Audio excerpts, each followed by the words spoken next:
Hey guys, tonight we journey into a world of marble and blood, where sandals slap against cobblestones and senators sharpen daggers with their smiles. Welcome to the Roman Empire.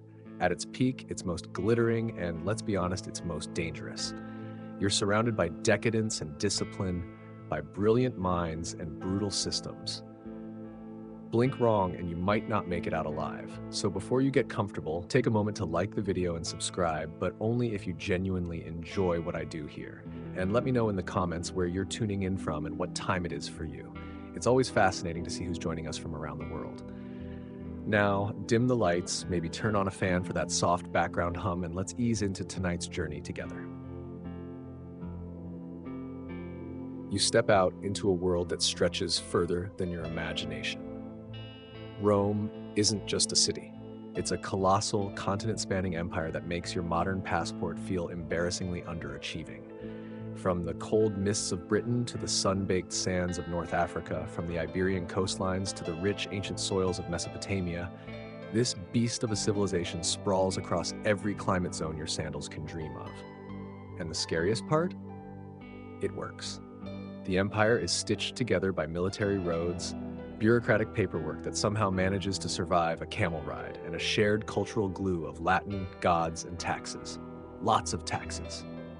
You, dear traveler, have arrived during its golden age, a time when the empire's grip is firm, its borders stable, and its public fountains still gurgling with non-lethal water. It's the century of greatness, of pomp, of senators arguing with that specific tone that only comes from too much wine and not enough humility.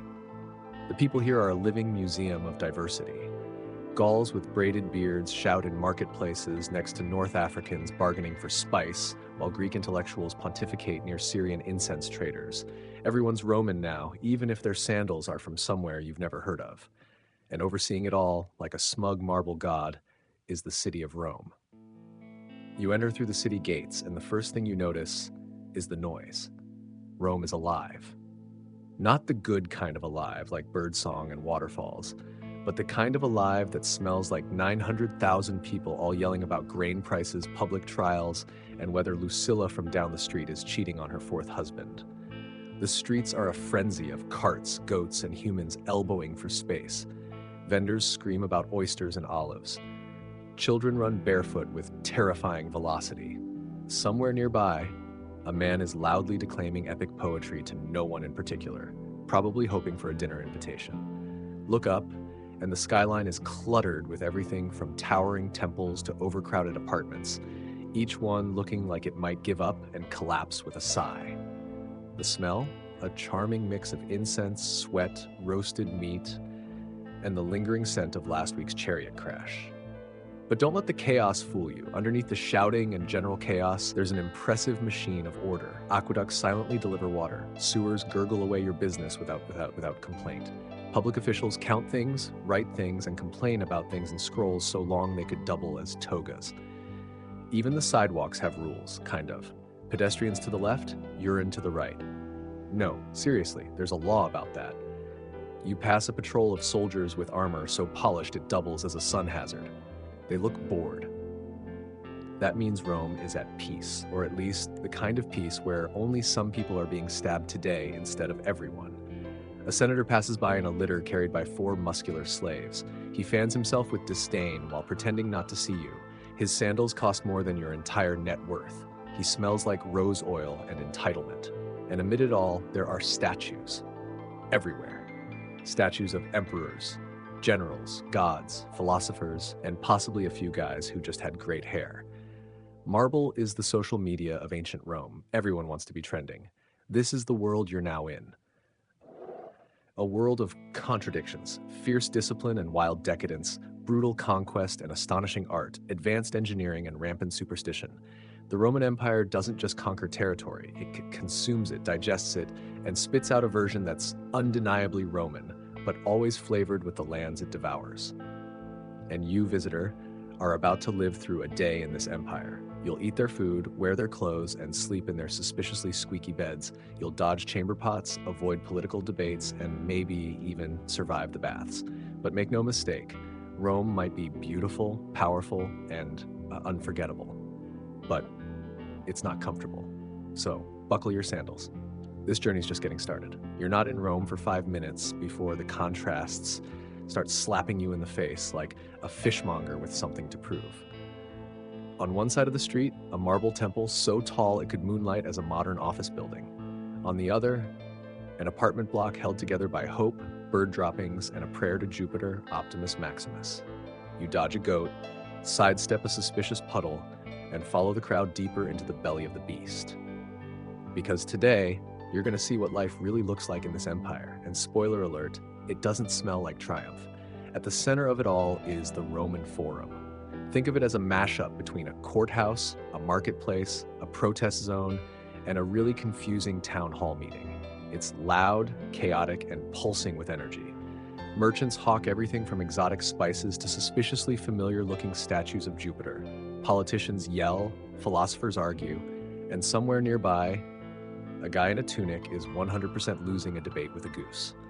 You squint up at the buildings, temples, basilicas, triumphal arches, all carved with heroic scenes of men riding horses into battle or looking stoic while pointing at stuff.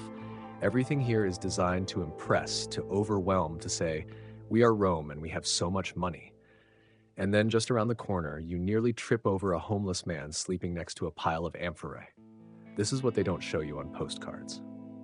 As you make your way into the Subura district, Rome's unofficial zone of bad decisions and cheap rent, the buildings start leaning like they're drunk. This is where the real Romans live. Families stacked 6 stories high in wood and plaster apartments called insulae, which are basically fire traps with ambition. You hear shouting above you and instinctively duck. A clay pot smashes into the street. Someone screams, "Cave cannon!" And you sidestep a small but terrifying dog wearing what looks like a napkin as armor. Inside one of these buildings lives Aelia, a mother of 3 with arms like a gladiator and a tolerance for chaos that would make modern parents weep. Her home? A one-room space she shares with her kids, her cousin's family, a half-blind parent, and the spirit of an exasperated landlord. There's no plumbing, there's no kitchen. There's a communal stairwell with a stench so legendary it's been mentioned in poems. If Aelia wants water, she has to carry it from the fountain 3 blocks away while avoiding pickpockets, potholes, and whatever the neighbor's cat dragged in. You peek inside. It's dinner time, which means barley porridge with a side of salted disappointment. The kids are arguing over the least burnt crust of bread, and someone's trying to light the oil lamp with a piece of string in sheer optimism. Meanwhile, Elia's youngest is chewing on a wax tablet like it's a snack. No one stops him. This is normal. This is Rome. Aelia isn't rich, she's not powerful, but she's Roman to the core. She pays her taxes, she prays to the household gods, and she dreams that maybe, just maybe, one of her sons won't grow up to be a lamp seller. Outside, you hear the rattle of a senator's chariot. Must be nice. Gold trim, ivory wheels, and a driver who probably gets more vacation days than a public school teacher. You follow it for a few blocks and find yourself in the Palatine Hill area, where the villas are less livable and more small kingdoms. One of them belongs to Lucius Varro, a patrician with 2 atriums, 12 slaves, and 1 very judgmental peacock. His front entrance is flanked by columns the size of redwoods and a mosaic that basically screams, "Welcome, please admire my wealth." Inside there's a garden, not like the scraggly herb pot on your windowsill. This one has statues, a koi pond, and a small boy fanning guests with a palm leaf. Lucius is reclining on a couch, sipping wine from a cup that costs more than your entire house. He's discussing politics, or maybe just complaining that his 3rd wife can't pronounce senatus. Slaves bustle around like caffeinated bees. One adjusts the drapes. Another is plucking grapes off a bunch so Lucius doesn't have to chew too hard. He's technically a public servant, but don't let that fool you. His life is an endless rotation of banquets, meetings, and the occasional assassination attempt. You catch a glimpse of his dining room, triclinium they call it, and it's like a fever dream of luxury. Murals on every wall, silver tableware, a menu that includes flamingo tongues and dormice stuffed with honey. The only thing missing is a sense of humility. It's easy to feel envious until you remember Lucius has to wear a toga in the summer. Still, you can't help but marvel at the contrast. Aelia hauling water and dodging rats, Lucius complaining that the wine isn't quite chilled. They both live in Rome, they both pay the same emperor, but their worlds might as well be on different planets. And that's the heart of it. Rome is a city of extremes. Every monument casts a shadow. Every luxury rests on someone else's labor. It's not fair. It's not balanced, but it is Roman. You leave the villa behind, stepping once more into the crowded, chaotic street. As dusk settles, oil lamps flicker to life, casting golden light on cracked walls and polished marble alike. The forum quiets, the kitchens simmer, somewhere a flute begins to play. Rome winds down, but never sleeps. And neither do you. Not just yet, because the story's only begun. It's early morning in the Empire, which means two things. The baker's fire has been burning since before dawn, and the city now smells like a mix of warm bread and ancient sewage. You're about to witness the social backbone of Rome in action. Not the senators, not the soldiers. No, we're talking about the plebeians. Meet Daria the Weaver. She's been up since the roosters, not because she's particularly enthusiastic, but because sleep past sunrise is a privilege reserved for the dead or disgustingly wealthy. Her fingers are calloused, her back is permanently hunched, and she can identify 40 kinds of fabric just by sniffing it. Daria is Rome's quiet engine. She makes the tunics, mends the cloaks, and patches the togas of a city that constantly tears through clothing faster than it can steal it. Her workspace? A nook beneath a stairwell she rents from her neighbor in exchange for 3 tunics a year and a promise not to complain about the rats.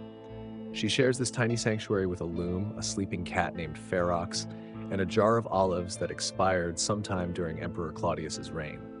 Daria doesn't just weave fabric, she weaves survival.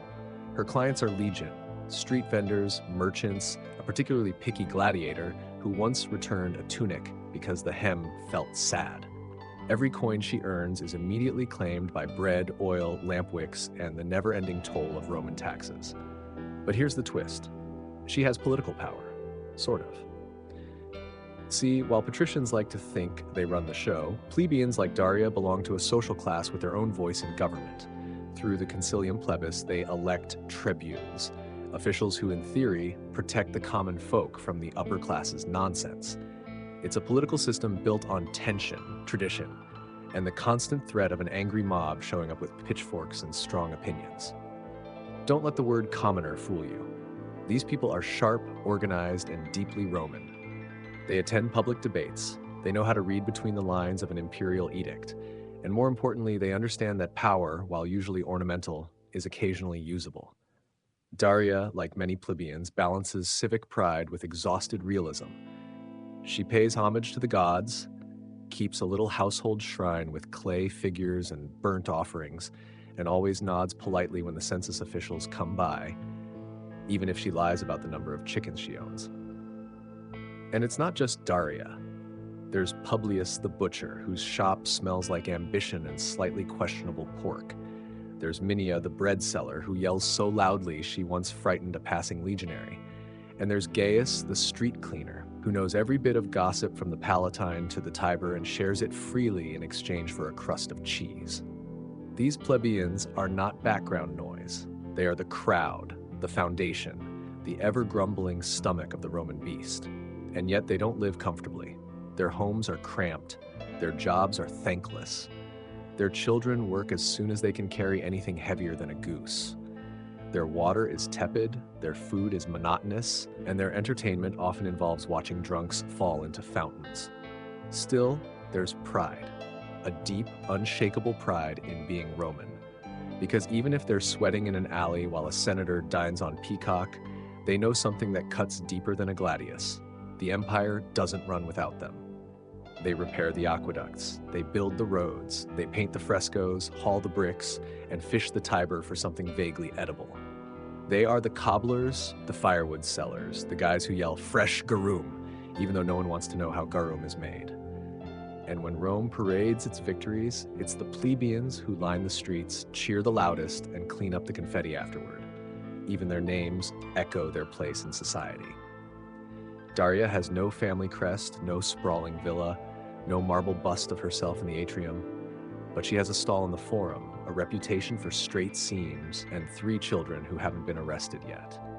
In her world, that's victory. As the sun rises higher and the streets fill with noise, Daria takes a break from her loom.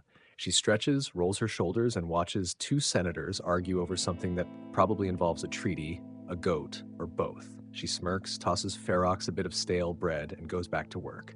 Because empires may be built by generals and ruled by emperors, but they are maintained, patched, and quietly upheld by weavers like her. You've met the people. Now meet the soup. Because as you travel deeper into the Roman Empire, something becomes clear. This place is a stew.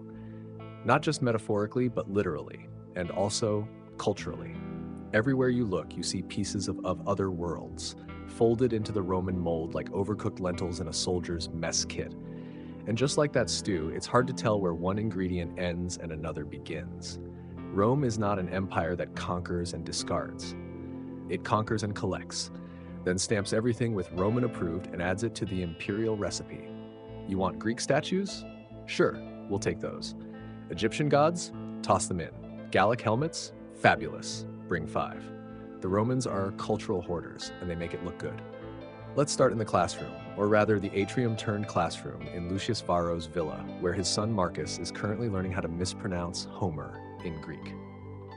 The tutor, a grizzled former philosopher from Athens who now works for wine and grudging respect, recites verses with an accent so thick it could qualify as a building material. Why Greek? Because Rome is obsessed with it. The language, the philosophy, the drama, it's all considered the height of sophistication. You're not cultured unless you can quote Socrates while adjusting your toga, even if you don't understand what he meant. In the forums, statues of Plato and Aristotle stand proudly beside busts of Augustus and Cicero, not because they're Roman, but because the Romans decided they should have been. This is appropriation with admiration and a little flexing. Nice ideas, Greece. We'll take those and also your best sculptors. But it's not just the Greeks. The streets are alive with echoes from all over the empire. Syrian incense sellers hawk perfumes that could knock out a centurion. Egyptian priests lead processions to Isis, whose cult has more followers in Rome than she probably ever did in Alexandria. You even pass a shrine to Mithras, a Persian deity now beloved by Roman soldiers who appreciate a good mystery cult and blood ritual. The blending doesn't stop at gods. Architecture gets in on the action too. You walk past a basilica that looks half Egyptian, half Etruscan, and entirely over budget. Public baths have Greek columns, Roman plumbing, and North African mosaics. Even the music drifting from a nearby tavern carries notes from Celtic rhythms mixed with Roman marches. It's beautiful and slightly overwhelming, because in this empire, everything belongs to Rome eventually, including your culture. This process has a name: syncretism. A polite word for "we like your stuff," we'll be taking it now. But to the Romans, it's more than just looting with style. It's survival. It's empire building. The more customs you absorb, the fewer revolts you deal with later. You don't erase identity. You dress it in a toga and give it voting rights. Eventually. Maybe, if it behaves. You pass by a market where a man from Carthage is selling North African clay lamps while arguing in Latin with a Jewish trader over the price of smoked fish. Nearby, a Germanic warrior in retirement armor is being serenaded by a Greek lyre player as a Galatian woman tries to sell him love potions. This isn't a city, it's a chorus. Loud, messy, slightly off-key, but somehow harmonious. You stop at a street food stall run by a Nubian family who've lived in Rome for 3 generations. They serve honeyed dates, spiced lentils, and something they assure you is definitely not pigeon this time. You eat while watching a young Roman boy draw gods in the dirt. Jupiter with Egyptian eyeliner, Venus holding a Greek harp. That's Rome, but don't get too comfortable with the poetry of it. Because while the empire is happy to absorb, it never forgets who's in charge. Latin is the official language, even if most people speak 3. Roman law rules, even if local customs still sneak in behind the magistrate's back. And while the empire tolerates diversity, it expects loyalty. One emperor, one system, one tax collector you do not mess with. Cultural blending makes Rome strong, but unity keeps it from collapsing. That's why public rituals are such a big deal. Saturnalia might have roots in older festivals, but now it's a Roman blowout with wine, costumes, and the occasional goat-related scandal. Triumph parades borrow from Etruscan traditions, but they're now fully Roman affairs, with chariots, elephants, and generals waving like beauty queens. It's all about image. Rome isn't just a place, it's an idea, a brand. And that brand comes with columns, gods, and a suspiciously efficient postal system. You finish your lentils and stand brushing crumbs off your tunic. The marketplace hums, the temples shine. Somewhere in the distance, someone is definitely sacrificing a chicken to ensure their boat arrives on time. You feel it now, that strange blend of awe and confusion, of admiration and unease. Because Rome is not just the sum of its parts, it's all the parts, polished, paraded, and repackaged with marble and muscle. And somehow, it works. Let's step out of the forum and into the mind. Because while Rome is famous for conquering the known world with iron and fire, it also quietly built an empire of ideas. And in those candlelit corridors of philosophy and poetry, some of the greatest minds of the ancient world took a deep breath, picked up their stylus, and said, let's make this look elegant. You find yourself in a domus, a wealthy Roman home with a private library, scrolls lined up like trophies. The scent of old papyrus, lamp oil, and just a hint of overly perfumed senator lingers in the air. A young man named Secundus reclines on a couch, frowning thoughtfully at a passage from Virgil, like it just insulted his tunic. This is where the intellectual elite live. Not in the bathhouses or the Colosseum, but in these quiet rooms where minds wrestle with meaning, fate, virtue, and whether using et twice in one sentence is excessive. Let's talk Virgil. His epic, the Aeneid, is basically Rome's origin story, but written with the kind of gravitas that makes even war sound poetic. He spins a tale of destiny, gods, and burning cities with so much finesse that it becomes state-approved reading material. Every Roman child with rich parents gets a dose of it before they're old enough to realize poetry doesn't pay the bills. Then there's Horace. He's the guy who made satire fashionable before Twitter did. Clever, biting, and occasionally drunk, Horace is the patron saint of life's hard, but let's be witty about it. He writes about friendship, moderation, and why expensive food isn't worth it unless your guests are smart enough to appreciate your metaphors. And of course, there's Seneca, philosopher, statesman, and the original king of do as I say, not as I do. A master of Stoicism, Rome's emotional support philosophy, he preaches calm, virtue, and enduring pain with dignity, all while being fabulously rich and working for Nero. Awkward. But here's the real kicker. Rome didn't invent most of this. They borrowed heavily from the Greeks. Plato, Aristotle, Epicurus, they were the blueprint. But Romans added structure. They took abstract thought and said, great, but how does this help me look wise at dinner parties? Education in Rome isn't just about facts. It's about virtus, moral excellence, discipline, honor, and a well-arched eyebrow during public debates. The best minds weren't just thinkers, they were orators, politicians, and occasionally soldiers with good handwriting.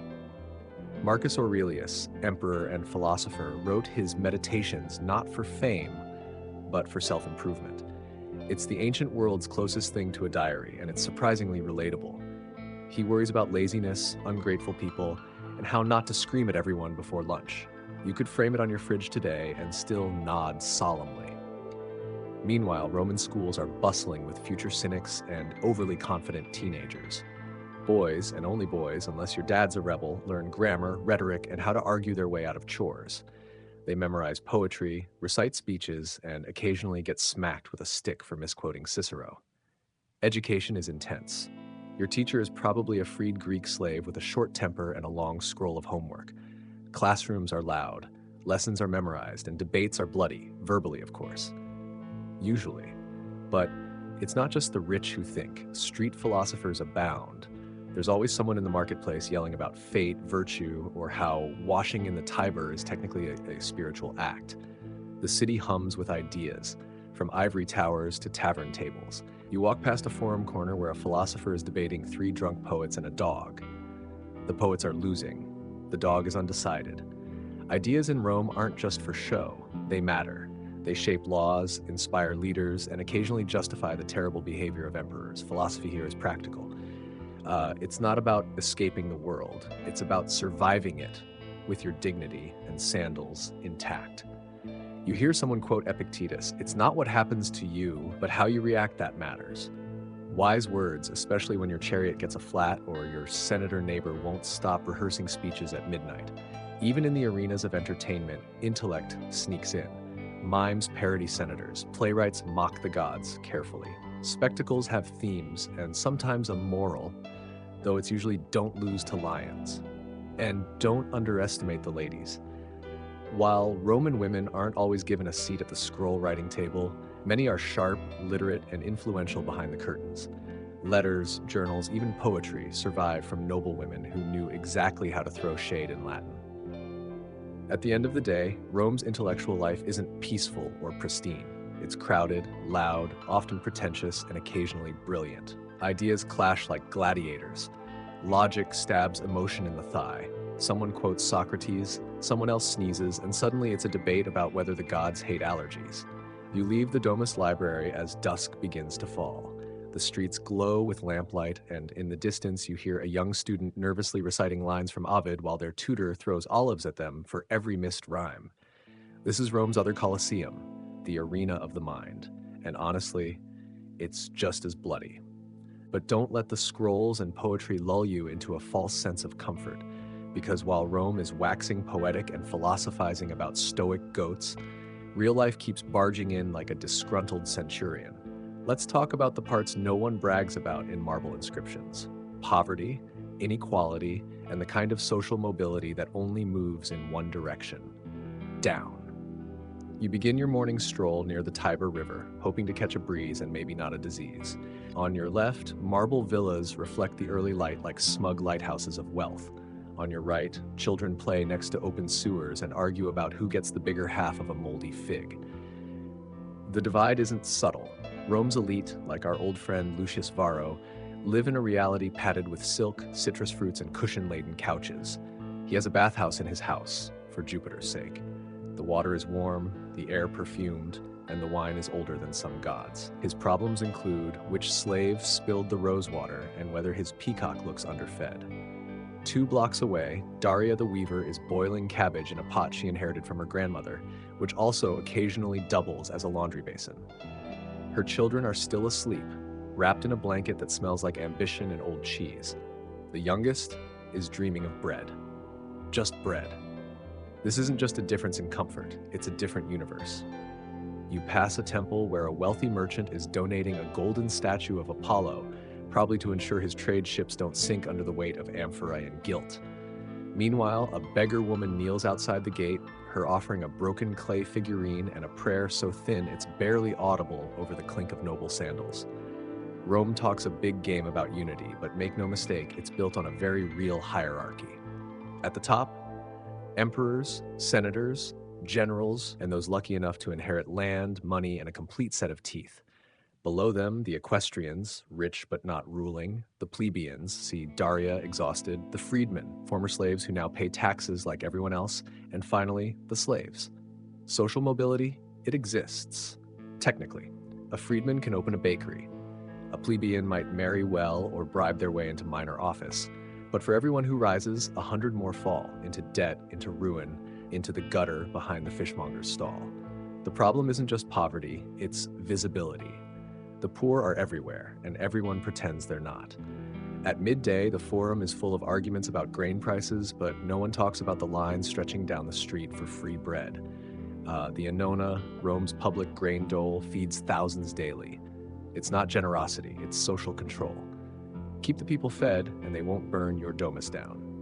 Usually. You stop at a street performance where an actor mocks a senator's voice with alarming accuracy. The crowd roars. A few laugh too hard and too long. They're not amused, they're hungry and angry and exhausted. This is Rome's pressure valve. Spectacles, satire, and bread. Keep the plebs distracted, keep the wine flowing, keep the amphitheaters packed, because if they stop laughing, they might start noticing just how little they actually own. And yet, despite it all, there's resilience. The poor know how to survive. They've mastered the art of doing everything with nothing. Washing clothes in fountains, turning stale bread into soup, finding joy in a flute tune played on a bone pipe. They barter, beg, borrow, and sometimes steal. They organize. They riot when pushed too far. Rome has seen more than one grain riot erupt into full-blown chaos because someone tried to cut corners on the wheat shipment. Justice? Depends on who you are. Steal a loaf of bread, and you might end up chained to a quarry wall. Steal a ship full of stolen treasure, and you might get a statue in your honor if you split the profits with the right people.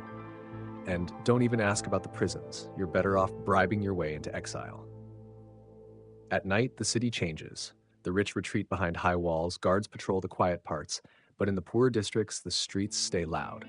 Songs echo, fights break out, babies cry.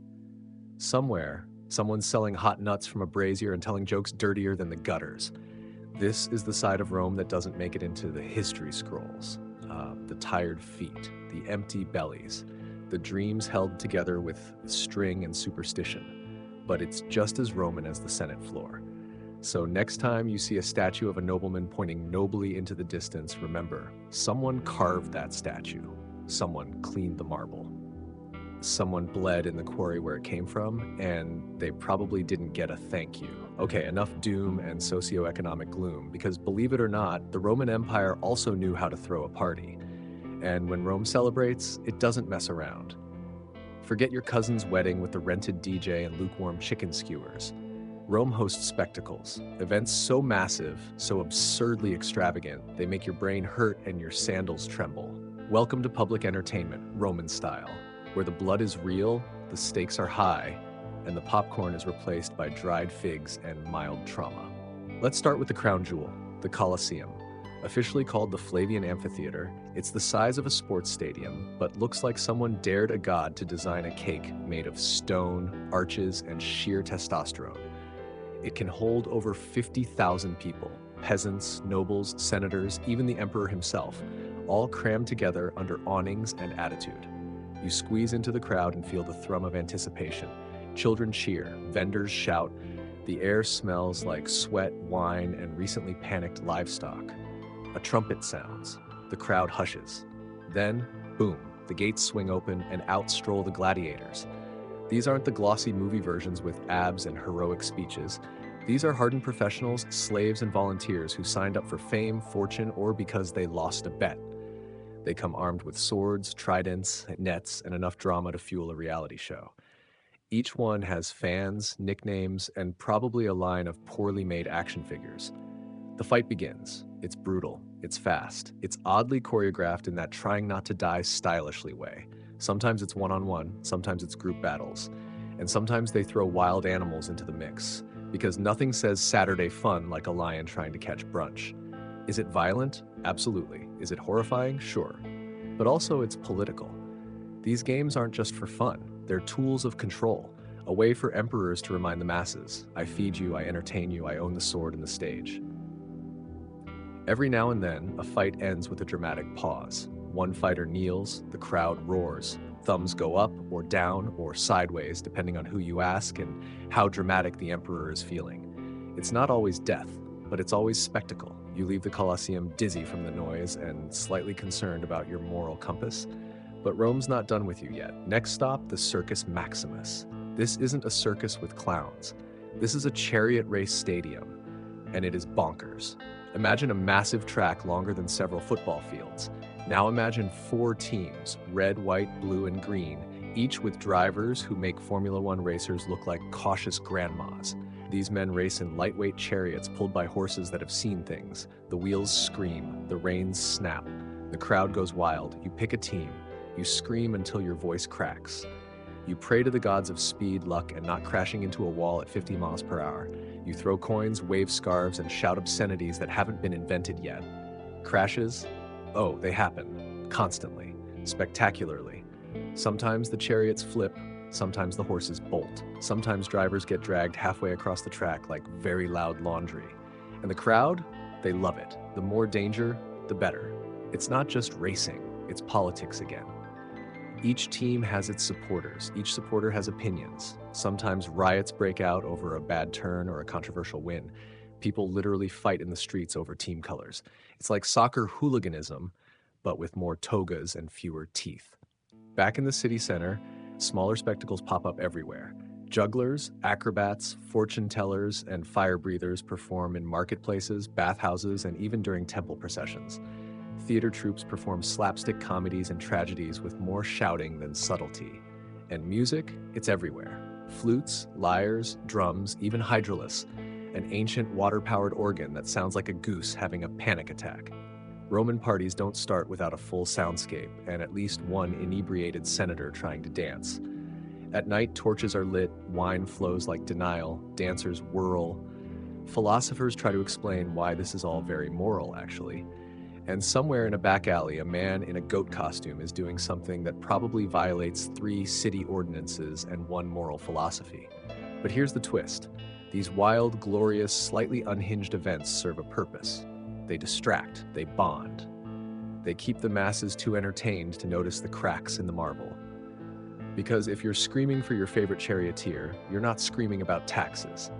And if you're watching a gladiator disarm a guy with a spear and charisma, you're not organizing a rebellion. Bread and circuses. That's the Roman formula. Feed the people, entertain them, keep the wine flowing, the blood pumping, and the complaints just quiet enough to ignore.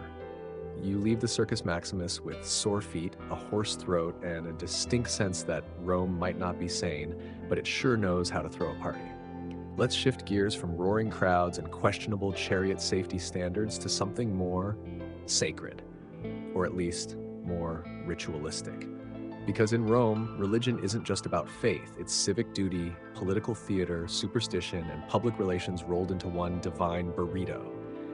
You start your morning at a temple, not because you're particularly pious, but because everyone else is doing it, and social pressure is a powerful motivator, even in a toga. The steps are crowded. A priest waves incense like he's fighting off bees. A group of matrons mutter prayers to Juno, while their children argue over who gets to carry the family's offering, a slightly underwhelming apple. Rome's official religion is polytheistic. That's a fancy way of saying we've got a god for everything, and we're not afraid to invent more. There's Jupiter, the king of the gods, thrower of thunderbolts and judgmental stares. Juno, his wife, an occasional professional grudge holder. Mars for war, Venus for love, Mercury for deliveries, Bacchus for parties you definitely regret in the morning. And these aren't distant deities, they're everywhere. Statues on corners, altars in kitchens, temples bigger than your apartment block. You can't walk 10 steps without bumping into some kind of divine presence, or at least a sign warning you not to offend it. Religion in Rome is about rituals, doing things the right way. Say the wrong words during a sacrifice? Start over. Spill the wine at the wrong moment? Start over. Sacrifice the wrong animal? Congratulations, you've offended a god and probably cursed your entire street. It's all very structured, very formal, and very public. Private beliefs? Sure, you can have those. But public ceremonies are serious business. If you're a magistrate, priest, or even a moderately wealthy merchant, you're expected to show up, dress up, and not fall asleep during the chanting. The priesthood is a political class in itself. High-ranking priests, or pontifices, are more bureaucrat than spiritual guide. Becoming a flamen, priest of a specific god, is like getting a government job with awkward dress codes and a lot of goat handling. The Vestal Virgins, women sworn to chastity and fire maintenance, live in palatial quarters and hold immense respect, mostly because they're terrifyingly calm and know everyone's secrets. But here's where it gets spicy. Roman religion is absorbent. Conquer a new territory, adopt their gods, give them Latin names, build a temple, throw a festival, act like they were Roman all along. It's theological colonization with better architecture. That's how Isis, an Egyptian goddess, ends up with more temples in Rome than some local deities. How Mithras, a Persian god with a flair for dramatic cave rituals, becomes the unofficial patron of soldiers. How Cybele, the Anatolian mother goddess, rolls into town with eunuch priests and a parade that makes even Bacchus look tame. Some Romans raise eyebrows, others raise goblets, most just shrug and add another charm to the household shrine. Because religion here isn't about exclusivity, it's about insurance. You worship the gods to stay safe, stay lucky, and stay alive. Want a good harvest? Make an offering. Want your son to pass his rhetoric exam? Burn incense. Want to win a court case? Sacrifice a chicken and maybe bribe a judge just in case. Even businesses get in on it. Blacksmiths have altars. Bakers offer cakes.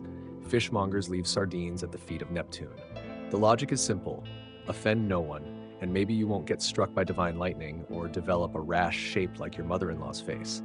You visit a lararium, a household shrine tucked into the corner of a modest domus.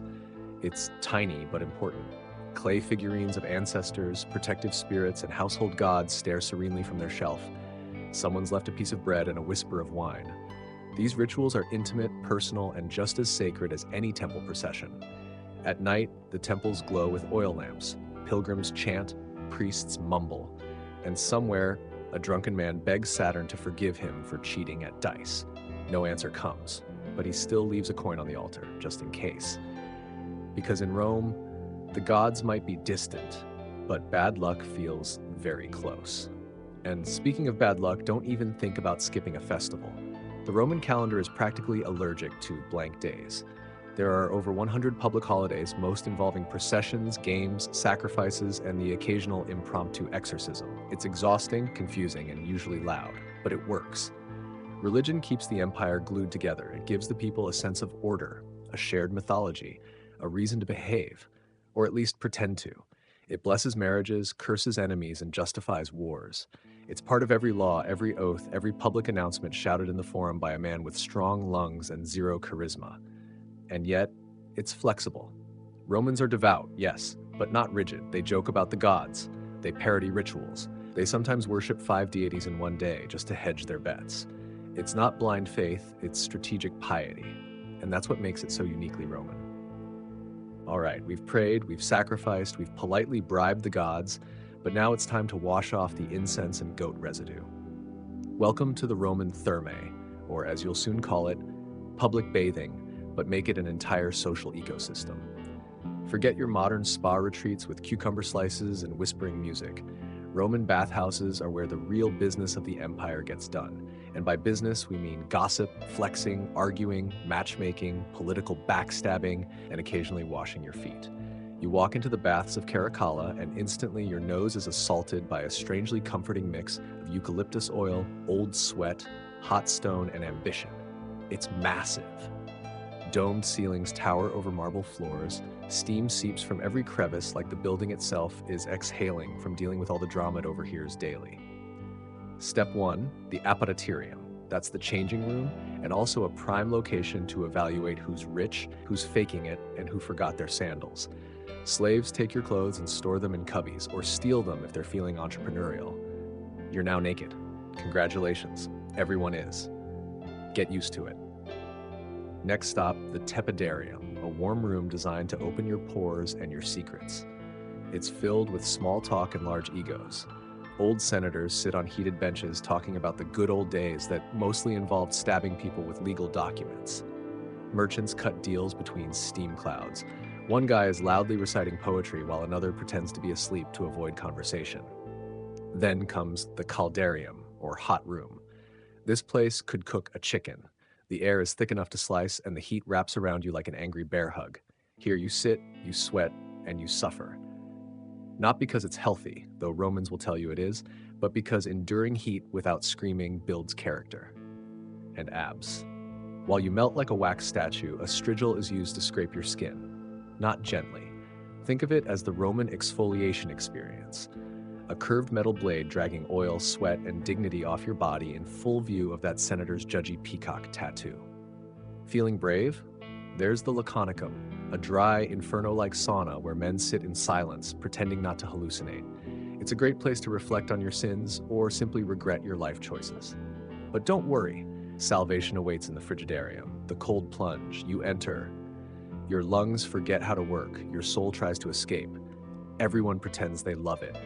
It's the perfect ending or punishment, depending on your outlook. But here's the kicker. The baths aren't just about hygiene. In fact, considering the water is recycled and shared by hundreds of people, hygiene is more of a rumor than a guarantee. No, the baths are about status, access, visibility. Everyone goes men, women in separate hours or separate buildings, children, slaves. It's the great equalizer and the great magnifier. Who you bathe with says as much about you as your toga's embroidery or your dinner guest list. And bathhouses aren't just tubs and tiles, they're complexes. There are libraries, snack stands, lecture halls, gyms, gardens. Some even have shopping arcades. It's like someone mixed a spa, a mall, and a town square, then added enough steam to poach an egg. You pass a group of teenage boys flexing in the gymnasium while an old philosopher gives unsolicited advice on wrestling technique.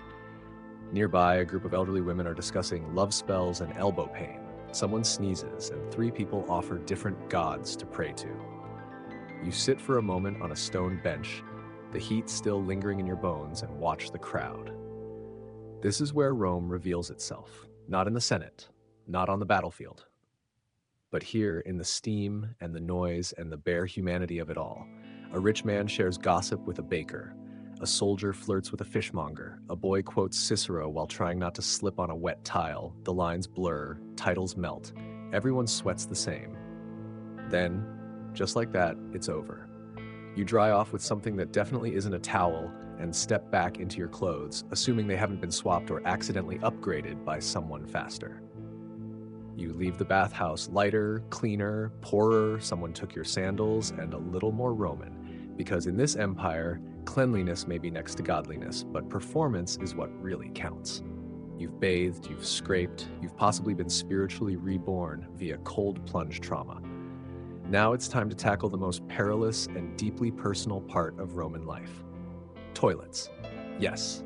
The empire that gave us aqueducts, concrete, and legally binding curses also decided that communal defecation was peak civilization, and you, brave traveler, are about to experience it firsthand. Picture this: a long stone bench pocked with keyhole-shaped openings. Beneath it, a flowing channel of water, no doors, no stalls, no privacy. Welcome to the Roman public latrine, also known as the multi-user experience with zero boundaries. You walk in and take your seat, trying not to make eye contact with the stranger beside you, who is casually discussing last night's chariot race while holding a sponge on a stick. That, by the way, is the Roman equivalent of toilet paper, the tersorium. Let's talk about it. The tersorium is a communal sponge affixed to a stick, rinsed in a bucket of vinegar or salt water between uses. It is shared, repeatedly, by everyone. If that sentence made your modern immune system scream, congratulations, you're still alive. Romans, for all their architectural glory, had an interesting relationship with sanitation. They built vast sewer systems like the Cloaca Maxima, one of the oldest and most impressively named drainage networks in the world. It carried waste from public toilets, homes, and streets straight into the Tiber. Efficient? Yes. Fragrant?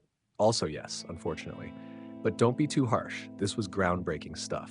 While other civilizations were figuring out how not to trip over goats indoors, Rome had engineered indoor plumbing that usually didn't explode. Still, this doesn't mean everything was pristine. Public baths, as you now know, recycled water. Latrines were cleaned occasionally, and only if a wealthy citizen complained loudly enough. And household sanitation? Depends on how much money you had and whether you were friends with someone who knew a plumber priest. Wealthy Romans had chamber pots, often made of bronze or ceramic, emptied by servants who, to no one's surprise, hated their jobs with the burning rage of Vesuvius. These pots were sometimes tossed into cesspits, sometimes into the street. Legally, you were supposed to warn people before dumping. Realistically, many learned to keep their tunics dry by walking very close to buildings.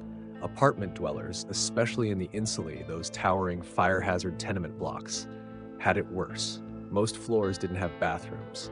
You either used a shared latrine on the ground floor or got creative. It was not uncommon for someone on the 5th floor to chuck a full pot of misery out the window. And if you think that's horrifying, imagine walking home drunk and forgetting to check the shadows. The city tried to regulate it. There were fines for tossing waste without warning.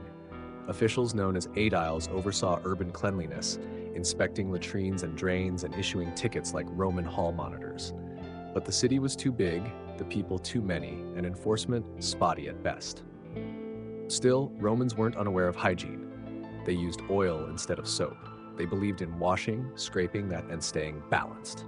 Doctors advised proper bowel health, and yes, there were medical scrolls discussing constipation cures in excruciating poetic detail. And then there were the curses. Romans loved writing magical curses and flushing them down the toilet. May Gaius, who stole my sandal, develop boils on his nose and suffer 12 days of diarrhea, one might read. Many were written on lead tablets and thrown into latrines, wishing divine gastrointestinal revenge upon enemies. If vengeance had a scent in ancient Rome, it was probably warm vinegar and public shame. But here's the real surprise. The latrine wasn't just functional, it was social.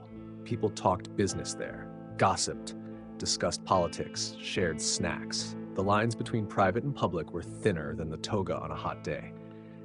And honestly, you learn a lot about a civilization by how casually it discusses military strategy while someone's adjusting their tunic and humming. So you sit cautiously and attempt to blend in. The man next to you is giving unsolicited stock advice on olive oil futures. The woman across the room is talking about her sister's cursed wedding. Someone sneezes, and 5 people shout blessings from 5 different gods. And when you're done, you rinse the sponge, try not to think about it, adjust your dignity, and head out, alive, wiser, slightly traumatized. But hey, at least now you know what a real latrine-based economy feels like. Rome wasn't perfect, but it was ingenious. And whether it was draining cities or draining bowels, the empire did it with flair, engineering, and a surprising lack of boundaries.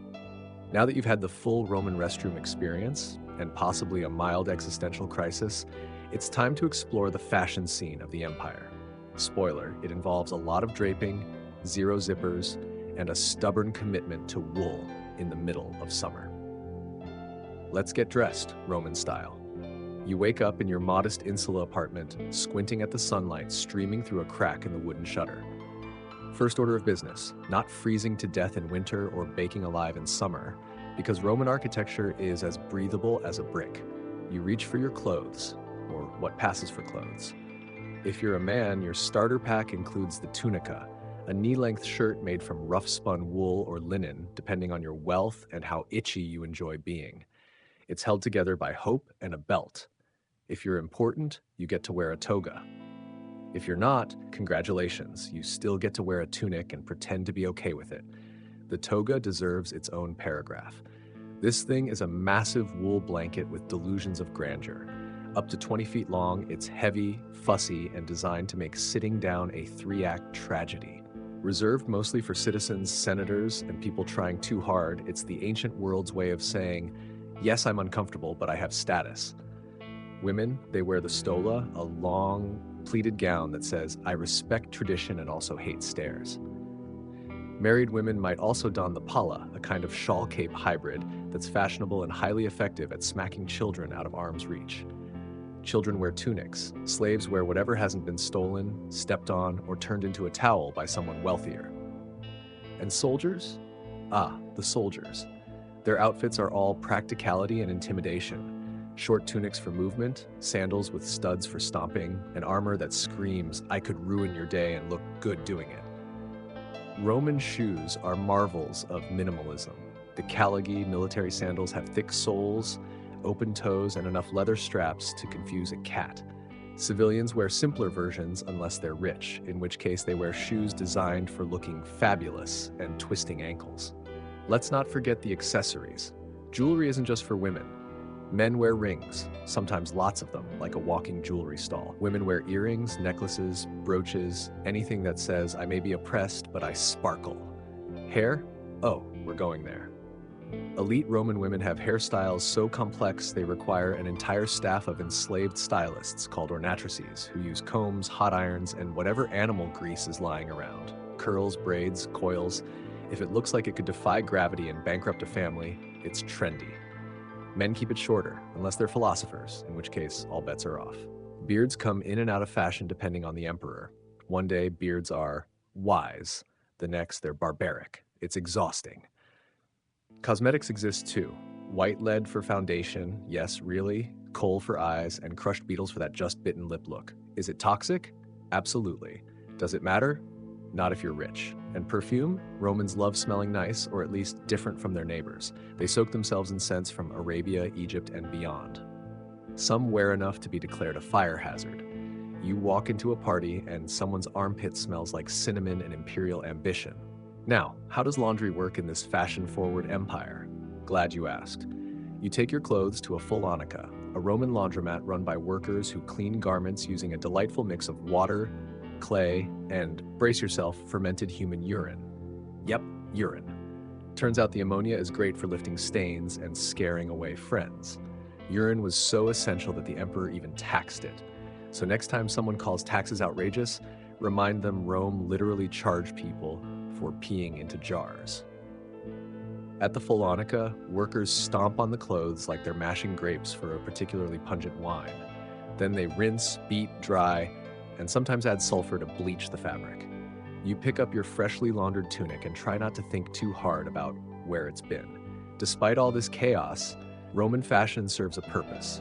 It shows who you are, what you do, how much you earn, and whether you're trying too hard.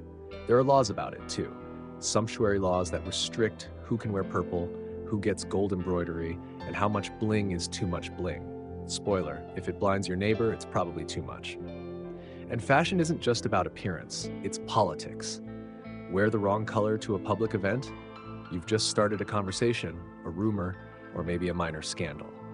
Wear a Greek-style cloak instead of a Roman one? Congratulations, you're a philosopher now, or just pretentious. As you walk down the street in your clean, vaguely sour tunic, you realize something. Fashion in Rome isn't about comfort, it's about statement. Your clothes speak louder than your voice, and unlike your opinion, they won't get you stabbed in the Senate. After fashion, food. Because what better way to explore the soul of an empire than by asking, what's for dinner? Spoiler alert, if you're hoping for pizza, spaghetti, or a balanced nutritional label, prepare to be disappointed. You begin your Roman culinary journey the same way many do, with a growling stomach and very low expectations. Let's start with breakfast, ientaculum, as the locals call it. If you're poor, it's sad. Bread, maybe a smear of cheese, possibly an olive if you're feeling decadent. No coffee, no eggs, just carbs and silent judgment from your empty pantry. The rich, they might not eat breakfast at all.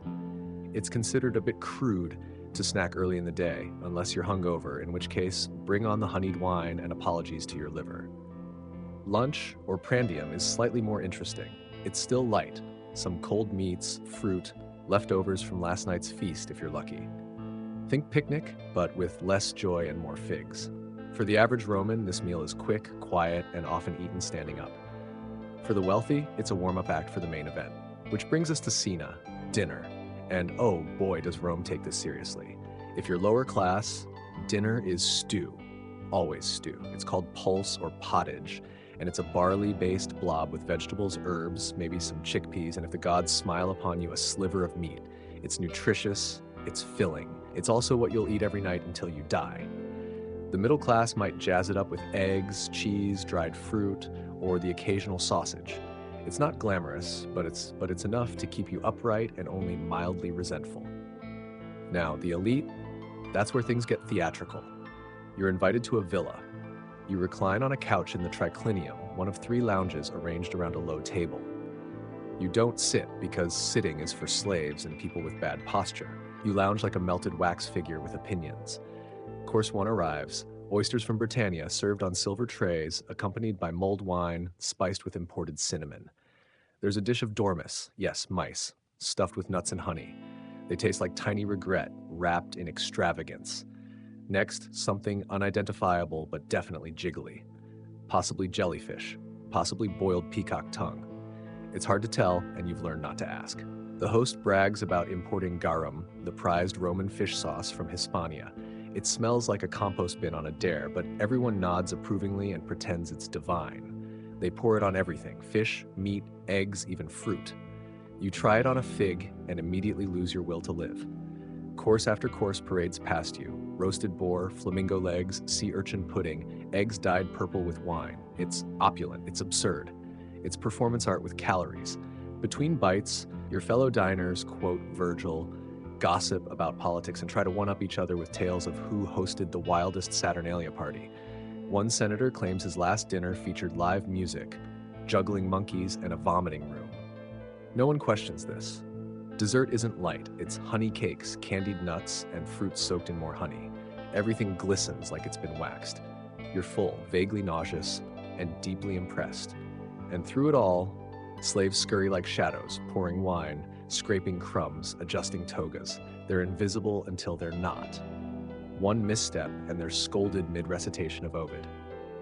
Speaking of wine, it flows constantly. Romans mix it with water because drinking it straight is considered barbaric. But don't be fooled, it's strong, spiced, and endless. It's also how most people avoid dying of thirst, since clean water is more ambition than reality. The poor drink it watered down, or not at all. The rich drink it from goblets so ornate they double as security risks.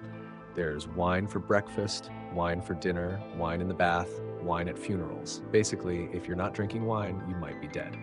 Of course, this diet isn't perfect. Malnutrition is common. Dental hygiene is a myth. Heartburn is a lifestyle. But food is culture, and Romans wear it proudly, sometimes literally, if you spill garum on your toga.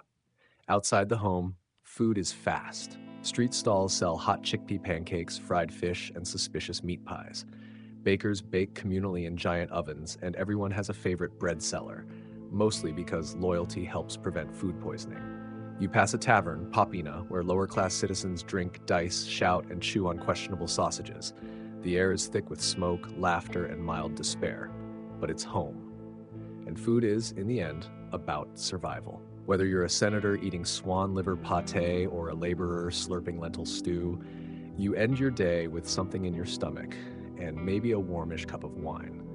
Just don't ask what's in the sausage.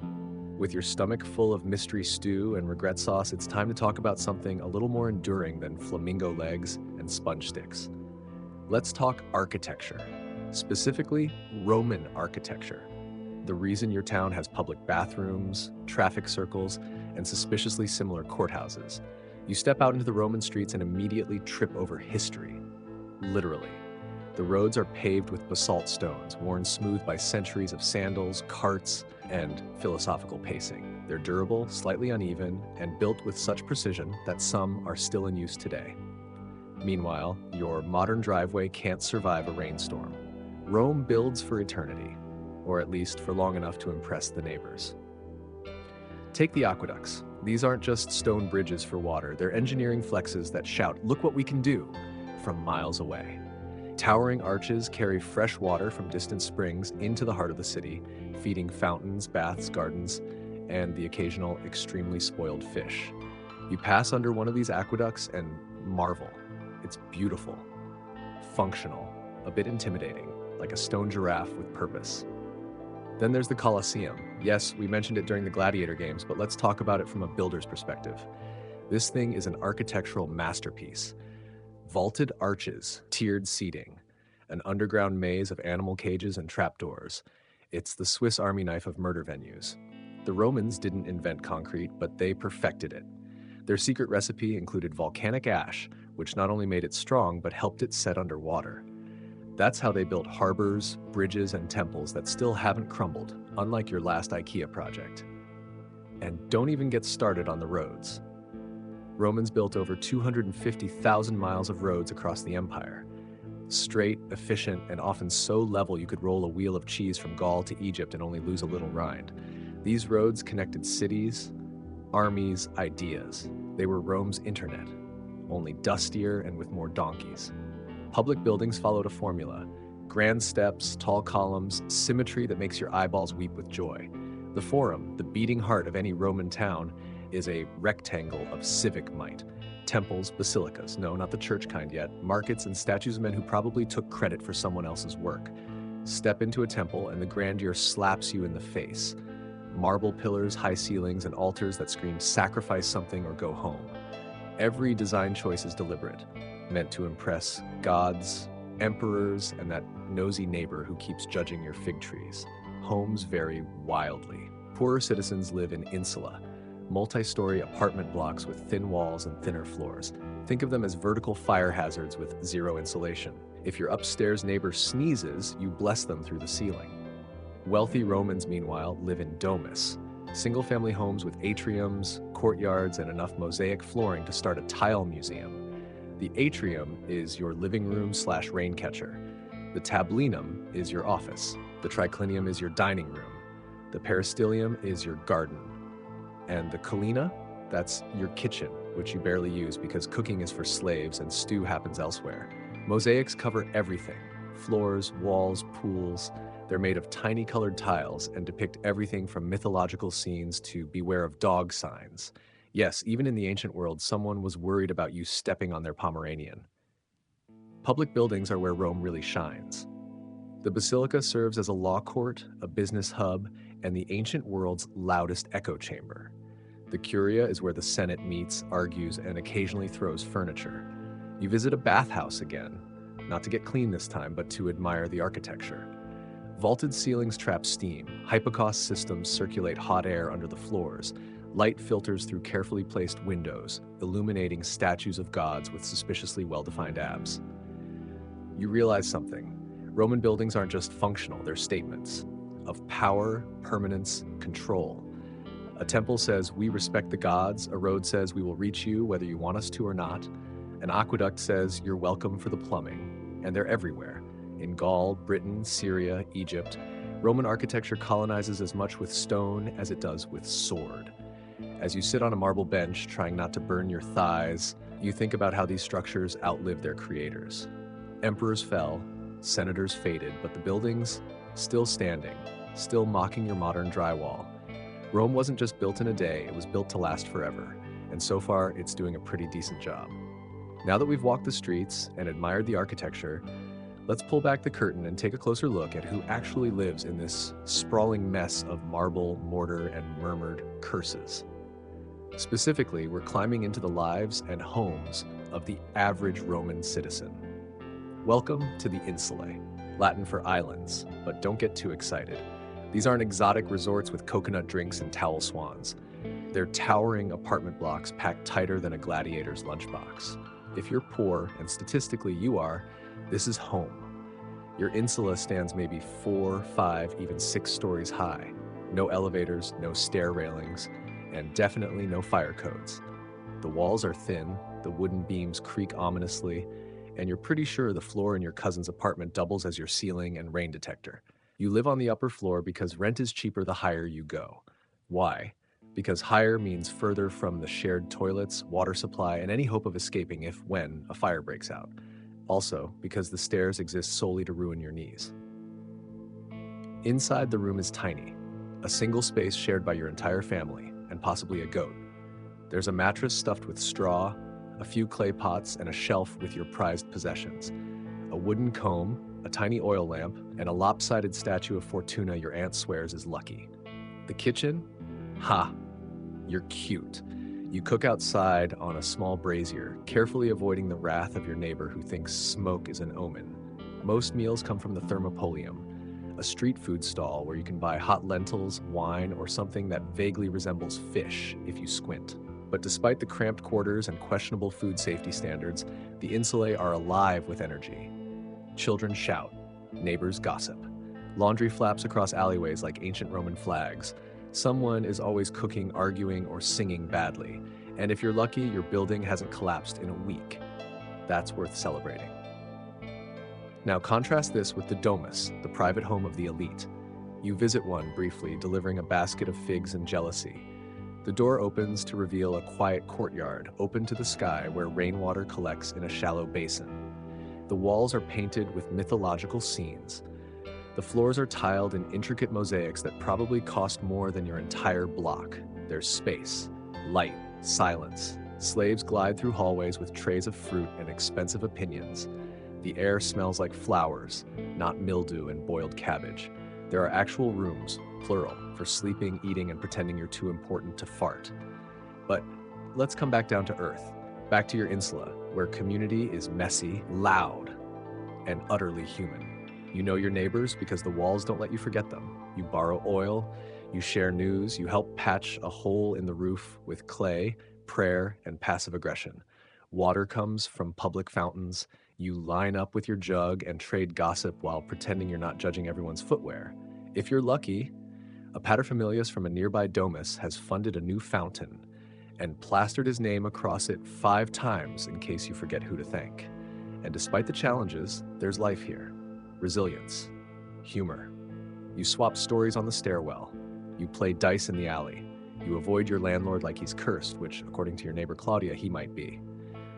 At night, you light your tiny lamp and listen to the creak of floors above, to the laughter of the kids downstairs, to the gentle murmur of a city that never really sleeps because someone's always drunk, in love, or chasing a runaway chicken. You lie down not on luxury, but on familiarity, on routine, on the knowledge that you, like thousands of others, are part of the living, breathing chaos that is Rome. And honestly, that's not a bad place to be. So far, you've eaten stew, survived the baths, braved the latrines, and tried not to fall through your insula floor. But now it's time to tour the other side of the Roman real estate game, the luxurious domus. This isn't just a house. This is the dream. The status symbol, the Roman equivalent of a beachfront penthouse with heated floors and an elevator for your pet lion. You approach through a quiet, paved street. Quiet because rich people don't like noise unless it's their own dinner party. The door is grand, often framed by a mosaic of a barking dog, and the phrase "cave canem," because nothing says welcome like a Latin threat. You step inside, and the difference hits you like a perfumed marble brick. The atrium is your first stop. It's a large open space with a hole in the ceiling, compluvium, and a shallow pool, impluvium, beneath it to catch rainwater. It's practical, it's beautiful. It's also the Roman way of saying, yes, I have so much space I let the weather in. Around the atrium are rooms, bedrooms, cubicula, studies, tabnum, and more statues than you can reasonably make eye contact with. Every wall is painted. Mythology, nature, gods, naked people with questionable proportions. It's like living inside a museum curated by a very dramatic relative. Walk further in and you reach the peristylium, a private garden surrounded by columns. Birds chirp, flowers bloom, slaves water everything while pretending not to overhear family arguments. It's peaceful, luxurious, and utterly unnecessary. Next up, the triclinium, or dining room. This is where the elite eat horizontally, draped over couches being fed grapes and compliments. The table is always perfectly arranged with wine vessels, silverware, and food you can't pronounce even in Latin. It's not just a meal, it's theater. The kitchen, or colina, is tucked away. Small, smoky, unloved. Because the family doesn't cook, the slaves do. It's their domain, filled with pots, fire, and quiet resentment. But the results? Roasted boar, honey-glazed dormice, and bread that could make a statue weep. Let's talk bedrooms. The cubicula are tiny but elegant. A bed, a chest for clothes, maybe a lamp. That's it. No closets, no mirrors, just enough space to collapse after arguing about property lines and dowries. There's also a lararium, a small household shrine. Figurines of ancestors, household gods, and incense sticks. This is where the family prays for health, fortune, and forgiveness for what they said at Saturnalia. And scattered throughout the house are statues, frescoes, and mosaics, each one more detailed and expensive than the last. A mosaic floor might show a hunting scene, a banquet, or the face of Medusa glaring up at your sandals. It's tasteful intimidation. Everything in the domus says, I've made it. The floors are clean, the ceilings don't leak, the walls don't whisper your neighbor's bedtime arguments.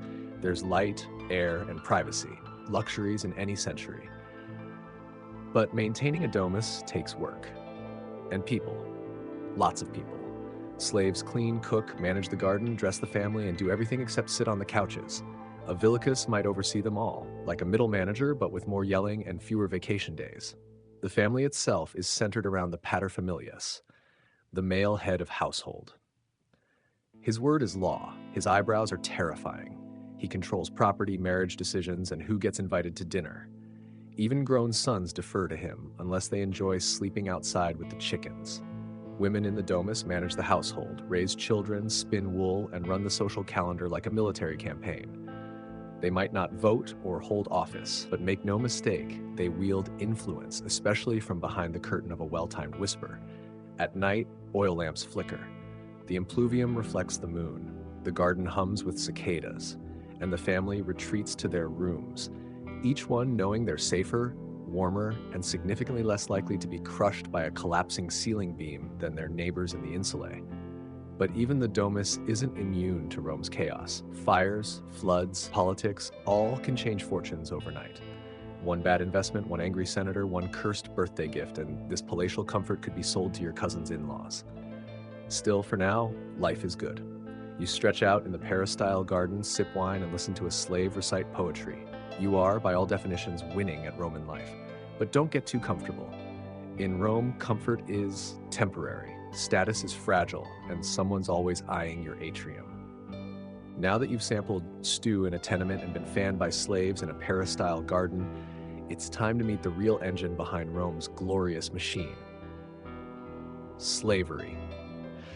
Not the fun part of history, but absolutely the backbone of it. In the Roman Empire, slaves weren't just common, they were everywhere. An estimated 1 in 3 people in Rome was enslaved. That's not a footnote, that's the foot. And here's the kicker, it wasn't based on race. Slaves came from conquered lands, unpaid debts, or unfortunate family arrangements. Greek tutors, Gallic gladiators, North African cooks, Syrian scribes. If Rome touched your homeland, congratulations. You are now eligible for involuntary employment. You walk through the marketplace and pass a slave auction. It's horrifyingly casual. People browse like they're picking out furniture. Children, adults, whole families sold separately. Each person comes with a plaque around their neck listing skills, age, health conditions, and whether or not they've tried to run away. Want a nurse? A cook? A teacher? A scribe? A human being who can massage your ego while polishing your sandals? Rome's got you covered. Inside the domus, slaves are the invisible wheels keeping everything turning. They cook, clean, tend gardens, manage accounts, bathe their masters, and occasionally hold up their social media equivalent, a family's public image. There's the pedagogus, a Greek slave who educates the children and quietly judges everyone's Latin pronunciation. The ostiarius, a doorman with opinions. The cubicularius, who takes care of bedrooms and hears all the secrets. And if you're wealthy enough, you even get a personal hairstylist slave, ornatrix, whose job includes applying makeup and absorbing insults. Outside, on farms and in mines, the work is brutal. Agricultural slaves toil under the sun for hours, driven by overseers with sticks and zero empathy. Quarry slaves chip marble and cough dust. Mine slaves, their average lifespan is shorter than a loaf of bread on a feast day. Some are branded, some wear iron collars. All are property. But, and here's the mind-bending twist, slavery in Rome isn't always permanent. A slave could buy their freedom, or be freed by their master, or inherit it after years of loyal service, especially if their owner died with a guilty conscience. Freed slaves became liberti, or freedmen, and while they never had full rights like a born citizen, they could work, marry, own property, and even grow disgustingly wealthy. You meet one, Marcus Felix, once a household slave, now a successful baker with 3 shops and a marble bust of himself that says, "Petty? Absolutely." His children are freeborn citizens. His former master's grandson now buys bread from him every morning. Of course, not everyone liked this system. Old money citizens sneered at freedmen climbing the social ladder. Some laws tried to limit their influence, but money talks, and a rich freedman's coin speaks louder than a noble's complaints. And the slaves themselves? They were people, not just roles. They sang, they prayed, they fell in love, they made jokes about their owners, sometimes in languages the masters didn't understand. They plotted escapes, they endured, occasionally they rebelled. The most famous was Spartacus, a gladiator slave who led a massive uprising that shook Rome to its marble core. He wasn't the first, and he wasn't the last. His rebellion was crushed, but his legend lived. Rome, as always, responded with cruelty, crucifying thousands along the Appian Way as a warning, but fear alone couldn't keep the system running. Slavery in Rome was embedded in the economy, the family, the culture. It was everywhere, and most Romans didn't question it. It was just how things worked, and yet slaves were human, even when treated as tools. They raised children not their own, they saved lives in plagues, they ran libraries and served in temples, they whispered advice to senators and tucked emperors into bed. They knew everything, and remembered it all. At night, in a cramped slave room above the kitchen, a young woman named Livia tells a story to the other servants. It's funny, sharp, and vaguely about their master's ridiculous wig. Everyone laughs, quietly. A small rebellion of joy. Rome calls her a possession, but history will remember her humanity. Let's pivot from silent suffering to something a little more rowdy, religion. But not the ritual-heavy, incense-swinging, state-approved kind we've already dipped into. No, tonight we're sneaking into the back alleys, the underground chambers, the forbidden gatherings. Welcome to the world of cults and mystery religions in Rome. Now officially, Rome has a live and let sacrifice policy. Worship Jupiter? Sure. Mars? Obviously. Adopt the gods of the people you just conquered? Absolutely, just Latinize their names and throw them a festival. Rome is the original melting pot of faith, fear, and a healthy dose of opportunism. But sometimes public rituals and state-approved sacrifices aren't enough. Sometimes people want more intimacy, more meaning, more drama. And that's where the mystery cults come in. You hear whispers in the marketplace, someone invites you casually, cautiously to a gathering tonight. You follow, unsure if this ends in enlightenment or mild dismemberment. Down winding streets, past shuttered shops and sleeping cats, you reach a modest door. A knock, a pause, and you're ushered into a room glowing with oil lamps. Incense coils in the air like gossip. Everyone's in robes, someone's chanting. This is a mystery religion, and you're now part of something secret, sacred, and possibly tax-exempt. Take the cult of Mithras, for example. Popular with soldiers, it's all about strength, loyalty, and bulls. The central myth? Mithras slaying a cosmic bull in a cave. There's blood, stars, symbolism so dense you'd need a philosopher and 2 goats to decode it. Followers gather in underground Mithraea, dine together, undergo initiation rites that may or may not involve symbolic death, and vow secrecy. It's intense. It's male only. It's basically Fight Club with more astrology. Then there's Isis. Originally Egyptian, her worship explodes in popularity across the empire. Her temples are gorgeous. Her priests shave their heads. Her followers believe in eternal life, maternal protection, and the power of loud percussion instruments. You attend one of her festivals and it's a full-blown parade. Costumes, music, incense that could knock out a horse. People cry, dance, and swear they've seen visions. You just try not to trip over a sacred ibis? Or maybe you stumble into the cult of Cybele, the Great Mother. Her priests, called Gali, are self-castrated, dressed in bright robes, and known for frenzied dancing. The rituals are ecstatic, terrifying, and impossible to unsee. People speak in tongues. Drums pound. It's like a rave if the DJ were a mountain goddess and the bouncers demanded your manhood. Each cult offers something the state religion doesn't: emotional connection, personal salvation, and dramatic flair. Traditional Roman religion is public, political, and rigid. These cults are personal, secretive, and occasionally bloody. But they also attract suspicion.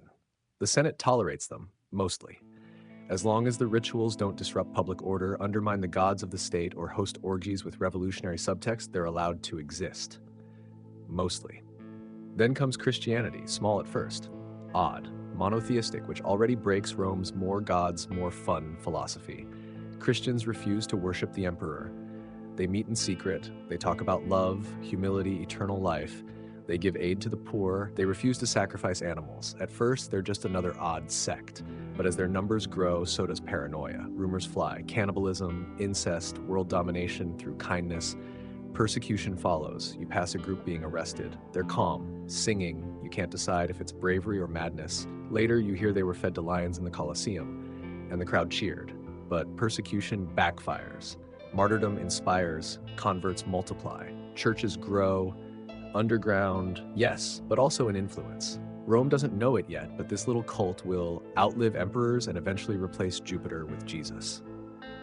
Not all mystery religions are dangerous. Some offer solace, belonging, a sense of cosmic order in a world run by corrupt senators and questionable plumbing. But they all have one thing in common. They exist on the edge of legality, of belief, of Rome's carefully controlled chaos. And tonight, as you step out into the quiet Roman street, the scent of incense still clinging to your tunic, you wonder, who's really free in this empire? The senator in his marble house, or the initiate who believes his soul is eternal? All right, it's time to pull back from the flickering torches and chanting cultists. Let's talk about something more concrete. Literally, Roman education. You might imagine little toga-clad children skipping off to school with scrolls in hand, reciting Latin poetry and learning to conquer Gaul by lunchtime. But let's clear up some myths. First, no skipping. Second, no backpacks. Third, no free education. If you're a Roman child and you want to learn, your family has to pay. A lot. So who actually gets an education? Mostly boys from moderately wealthy families. Girls? Sometimes if their fathers are progressive or rich enough to hire a private tutor. But don't expect them to be studying politics or law. More like reading, writing, and how not to embarrass the family at dinner parties. You wake up early and head to the Ludus Literarius, the primary school. It's not a fancy building. It might even be a corner of a shop or just someone's porch. Your teacher is a literator, and he is not here for your whining. His teaching tools, a wax tablet, a stylus, and an enthusiasm for discipline that borders on recreational. You sit on a stool. There are no desks, no posters, no cheerful reminders to be yourself. Just scrolls, the sound of scratching styluses, and the looming threat of being whacked with a ferula, a wooden stick used to correct academic misbehavior. Subjects? You start with reading, writing, and arithmetic. That's it. No science, no field trips, no lunch periods. You practice writing on wax tablets, recyclable, erasable, and oddly satisfying. Advanced students move to ink and papyrus. Graduation is less tassel turning and more your dad stops paying the teacher. If you're smart or just persistent, you move on to a grammaticus. This is secondary school where you study literature, especially Greek texts, because even though Rome conquered Greece, they're still obsessed with Greek culture. Homer, Hesiod, Sophocles, these are your textbooks now. Your teacher corrects your Latin syntax while reciting Plato with passive-aggressive flair. And if your family is truly loaded, you go all the way to a rhetor, a teacher of rhetoric. This is elite education. You're learning how to speak in public, argue in court, and dazzle senators with your wordiness. You practice declamations, fictional court cases, and speeches to imaginary crowds. It's dramatic, it's theatrical, and yes, it's slightly exhausting. Education in Rome is all about preparation, preparing boys to be men, men to be citizens, and citizens to be lawyers who never shut up. But what about the girls? If they're educated, it's usually at home. A private tutor teaches them reading, maybe some Greek, and enough math to run a household. Their real curriculum, however, is domestic: weaving, etiquette, how to manage slaves without causing a mutiny. Some upper-class women become well-read. A few even write poetry, philosophy, letters. But publicly, quiet intelligence is preferred. Rome likes its women literate, not loud. And then there's the other kind of education, apprenticeships. If you're from a working-class family, you probably don't go to school. Instead, you learn a trade: baking, carpentry, medicine, if your uncle doesn't mind you poking patients. You learn by doing, watching, messing up, and being scolded until you stop bleeding. Slaves, too, are educated. Some are taught to read and write so they can manage books, tutor children, or take dictation. Ironically, some of the most educated people in Rome are slaves, because knowledge is valuable, even if freedom isn't. And here's the real twist. Education isn't just about getting smart. It's about appearing smart, knowing the right authors, quoting the right philosophers, using the right metaphors when threatening a business rival. You don't just want facts, you want flair. Because in Rome, knowledge isn't power, it's performance. And whether you're arguing in the forum, seducing someone at a dinner party, or just trying to impress your in-laws, a good education is your best weapon. So you pack up your wax tablet, brush off your tunic, and walk home, head full of poetry, fingers cramped, and heart quietly terrified of tomorrow's declamation on the moral failings of mythical heroes. Ah, Rome, where even education is slightly traumatic. All right, brain full?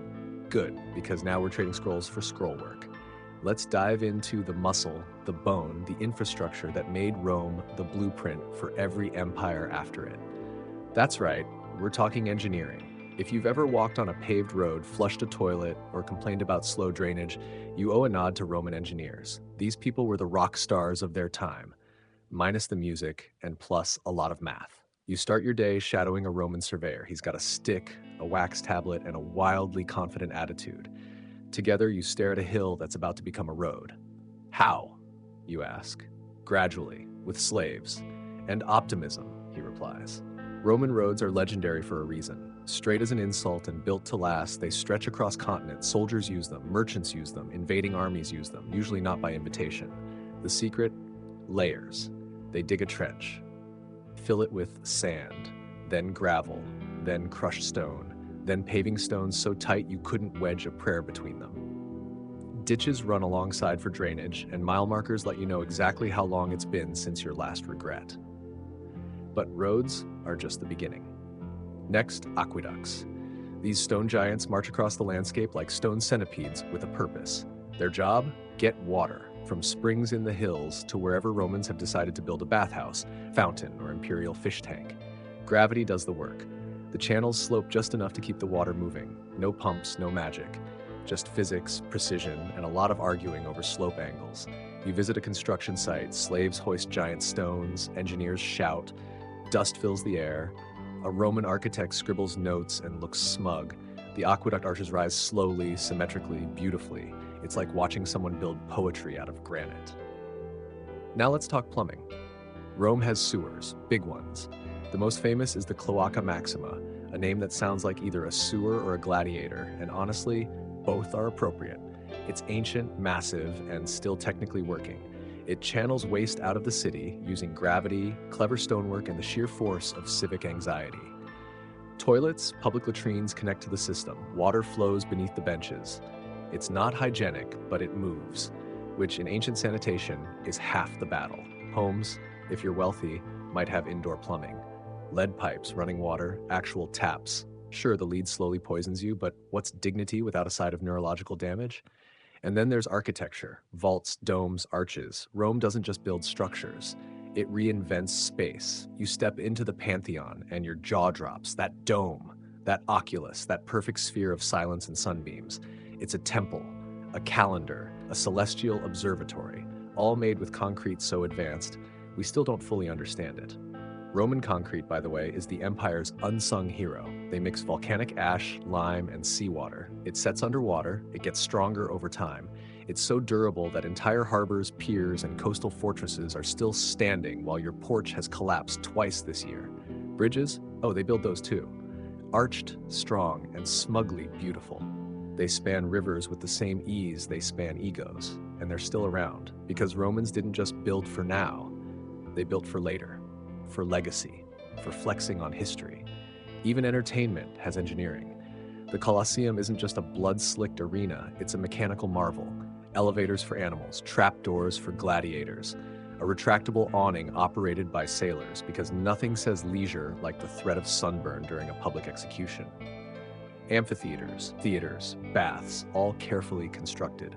Water is heated with hypocausts, a system of underfloor heating that makes modern radiators look like medieval guesswork. You wander into a bathhouse and feel the warmth rise from the ground. The floors are suspended on brick piers. Furnaces blow hot air through the gaps. It's cozy, efficient, slightly terrifying. Even the empire itself is an engineering feat. Everything connects: roads, aqueducts, laws, taxes. Each province contributes, communicates, trades. Information travels faster than gossip at a wedding feast. And it all works. Mostly. Because engineers know something emperors don't. Success is in the details. A badly placed stone brings down a bridge. A miscalculated slope floods a town, so they measure, test, argue, remeasure. They take pride in it, and they should. Because when Rome falls, and it will, the aqueducts will still stand. The roads will still stretch toward the horizon. And the stones will still whisper, "We were here, and we built this." Now that you've marveled at Roman roads, gasped under gravity-fed fountains, and maybe gotten a little emotional over a brick arch, it's time for something less glorious. Let's talk taxes. Yes, ancient Rome's empire-spanning bureaucracy didn't just run on legions and marble. It ran on coins, scrolls, and people with terrifying clipboards made of papyrus. You wake up one morning to find a man at your door. He's got a toga, a very judgmental look, and a wax tablet. Meet the publicanus, a Roman tax collector. Not loved, rarely tipped, frequently cursed at shrines. Taxation in Rome is creative. There's the tributum capitis, a poll tax, the tributum soli, a land tax, the portoria, taxes on imports and exports, a sales tax, a tax on slaves, a tax on inheritance, a tax on urine. Yes, because remember, urine is a valuable resource for laundering, tanning, and absolutely destroying your dinner plans. And these aren't always collected directly by the government. No, that would be too efficient. Instead, Rome outsources tax collection to wealthy individuals or companies. They bid for the right to collect taxes in a region. The highest bidder wins. Whatever they collect beyond what they owe to Rome, they keep. It's like eBay met organized crime and decided to invent capitalism. You're a small-time farmer in Gaul. The harvest is okay. You've got barley, goats, and mild hope. Then the taxman arrives. He demands grain, silver, and maybe a goat. You argue, he threatens, you give in, and if you don't, that hope is confiscated with your grain. Cities pay, villages pay, individuals pay. If you exist, Rome wants a piece, and they record everything. Enter the census. Every 5 years, Roman citizens are registered. Names, ages, property, slaves, income, it's all documented. This determines your tax bracket, military obligation, and depending on the mood of the censor, your moral standing. You try to fudge the numbers? Good luck.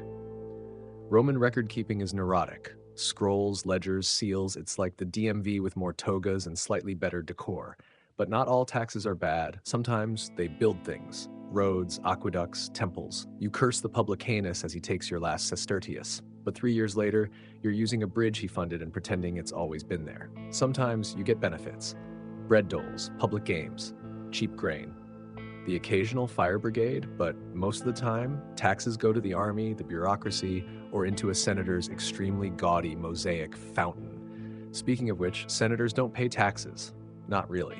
The richest dodge, bribe, or simply disappear into the folds of privilege. Sound familiar? You realize something while watching the tax collector walk away heavier in coin and smugness. Rome runs on extraction. From provinces, from people, from labor. The grandeur you see, the temples, theaters, the endless marble, it's paid for by thousands of small, resentful farmers, scribes, and candle makers. And yet, the system mostly works, because for every greedy collector, there's a grateful citizen using clean water. For every corrupt governor, there's a road that made his theft slightly easier to survive. Rome doesn't need everyone to love the system. It just needs them to fear missing it. As you walk back to your insula, slightly poorer but still upright, you think about how taxes built the world around you. They financed the wars that won the empire. They maintained the peace that lets you sell olives without being trampled by bandits. They fed the senators who pretend you don't exist. And tomorrow, they'll do it all over again. All right, you've paid your taxes, avoided civil war, barely, and now you're ready for a little leisure.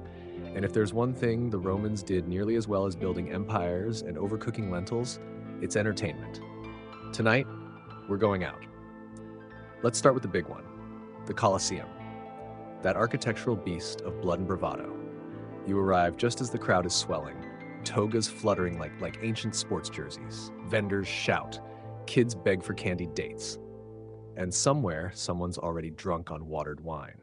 You enter through one of the 80 arches and find your seat, which of course is based on social class. Senators sit close, women and slaves up high, middle class somewhere between sweat and seagulls. And then, the games begin. Wild animals, lions, bears, ostriches with unresolved anger, burst into the arena. They're hunted by trained bestiarii armed with spears and poor life choices. The crowd roars. Next, a theatrical execution. Criminals dressed as mythological characters are reenacted into oblivion, like Orpheus being mauled by tigers. Historical? No. Entertaining? Disturbingly, yes. Finally, the gladiators. These aren't just brawlers, they're celebrities. Some are slaves, others volunteers chasing fame. They train in special schools, eat a carb-heavy diet, gladiator muffins, if you will, and get medical care better than half the empire. The fights aren't always to the death. That's expensive. Gladiators are investments, but the threat is real. You watch as a Murmillo with a fish-shaped helmet ducks a trident, rolls, and knocks his opponent flat. The crowd goes wild. The loser raises a finger asking for mercy. The editor, the game's sponsor, decides. Thumbs up, you live. Thumbs down, you become history's footnote. Now maybe you want something lighter. Less blood, more betting. Enter the Circus Maximus. It's enormous. 150,000 people crammed around a racetrack that looks like it was designed by someone who hated horses and enjoyed chaos. Chariot races here aren't polite affairs. They're NASCAR meets Mario Kart with actual fatalities. 4 teams, reds, blues, greens, whites. You cheer for your team like your dignity depends on it. People riot over this. Marriages break, friendships end. The blues once set fire to a senator's house. It's very sportsmanlike. The race begins. 4-horse chariots thunder around the track, wheels inches apart. Drivers are strapped to the reins. If they crash, they either cut themselves free or get dragged until they're part of the gravel. You scream, you bet. You win 3 denarii and lose your voice. If you're more into drama than danger, the theater awaits. Plautus, Terence, and Seneca's tragedies echo across stone amphitheaters. Comedies filled with mistaken identities, grumpy fathers, and sassy slaves. The acting? Big. The makeup? Excessive. The dialogue? Sharp enough to insult an emperor. Admission is often free, sponsored by politicians trying to win favor. You sit, laugh, cry, and pretend not to notice the guy next to you snoring on a garum hangover. Need music? Buskers fill the streets with flutes, drums, and something that sounds like a goat being strangled but is technically a lyre. Dancers perform at crossroads. Storytellers spin myths so wild even Jupiter would blush. And don't forget festivals. Every month has a reason to party. Saturnalia? It's Christmas plus Halloween plus a tax audit with role reversals, gift-giving, and general chaos. Lupercalia? A fertility fest involving goat skins and gentle whippings. You know, romantic. Temples host rituals with song and dance, public feasts celebrate military victories, and if you live in a province, even your local gods get a party. Rome loves religion almost as much as it loves wine. Speaking of which, After the show, you head to a papina, a tavern. Loud, smoky, a little stabby. You drink. You flirt. You lose at dice. Someone plays the pipes poorly. Someone else throws up into a potted plant. It's magical. Entertainment in Rome isn't just a distraction. It's a strategy. Bread and circuses. Keep the people fed and distracted, and they'll ignore the corruption, the inequality, the slowly crumbling republic. And for tonight, it works. You walk home beneath torchlight, wine in your veins, sand in your sandals, and the lingering echo of cheers in your ears. Because sometimes in Rome, you just want to forget. You've cheered at the Colosseum, placed your bets at the Circus Maximus, and dodged vomit at the local tavern. What's left to do? Well, let's wind down with something deeply Roman. Religion. But this time, the mainstream stuff. Less mystery cults, more public sacrifice, and calendar management. Roman religion isn't about personal salvation or cozy chats with a forgiving deity. It's transactional. You scratch Jupiter's back, he doesn't hurl lightning bolts at your harvest. Simple, brutal, very Roman. You start your day by passing a lararium, a small shrine in someone's home. Every decent Roman household has one. Statues of ancestors, tiny figurines of gods, maybe an incense burner, and a cup of yesterday's wine. Here, you honor the Lars, household spirits, the penates, spirits of the pantry, and your own dearly departed relatives who may or may not still be judging your life choices from the afterlife. Then it's out the door and into the city, where shrines and temples dominate public life. The Capitoline triad, Jupiter, Juno, and Minerva, get top billing. Their temple looms over the forum like a divine apartment complex with political opinions. Worship involves sacrifice, not metaphors, literal animals. You enter a temple, and the air is thick with smoke and tension. A priest in a white toga sprinkles salt on a bull, murmurs prayers, and slices the animal's throat in a clean, practiced motion. The blood is caught, the entrails inspected, because apparently the liver is the Wi-Fi signal to the gods. If the omens are good, great. You feast, celebrate, and maybe build a statue. If not, sacrifice another one and hope this bull was just having a bad spiritual day. Public festivals are frequent, loud, and deeply inconvenient for anyone trying to get actual work done. The Pontifex Maximus, Rome's chief priest, oversees the religious calendar, which is so packed it's a miracle anyone remembers what's being celebrated. The Lupercalia, Saturnalia, Perilia, Consualia, they sound like ancient raves, and sometimes they basically are. Take Saturnalia, for instance. Roles are reversed. Slaves eat first. Masters serve. Gifts are exchanged. Everyone wears goofy hats and pretends the empire isn't collapsing under its own ambition. It's festive. It's chaotic. It's the Roman version of try socialism for a week. Then there are the augurs, priests who read the will of the gods in bird flights. Yes, birds. You stare at the sky with a man who squints seriously and says, "Ah, a raven flew left. We canceled the Senate today." And that's legally binding. You try not to laugh. He doesn't. And don't forget haruspices, the Etruscan professionals who examine entrails like they're reading tomorrow's stock market. This sheep's spleen says go to war. Very reasonable. But religion isn't just for priests and sacrifices. It's baked into every part of Roman life. Before you eat, you offer a piece of bread to Vesta, goddess of the hearth. Before a journey, you sacrifice to Mercury, god of travel and commerce and occasional theft. Before making a shady deal, maybe throw a coin at Fortuna and hope she's not in a bad mood. The gods are everywhere. On your coins, at street corners, whispered in curses and painted in bathhouses. Each has a specialty. Mars handles war. Venus does love and confusing relationships. Bacchus, parties and regrettable decisions. And while Romans have official gods, they also borrow gods from everywhere they conquer.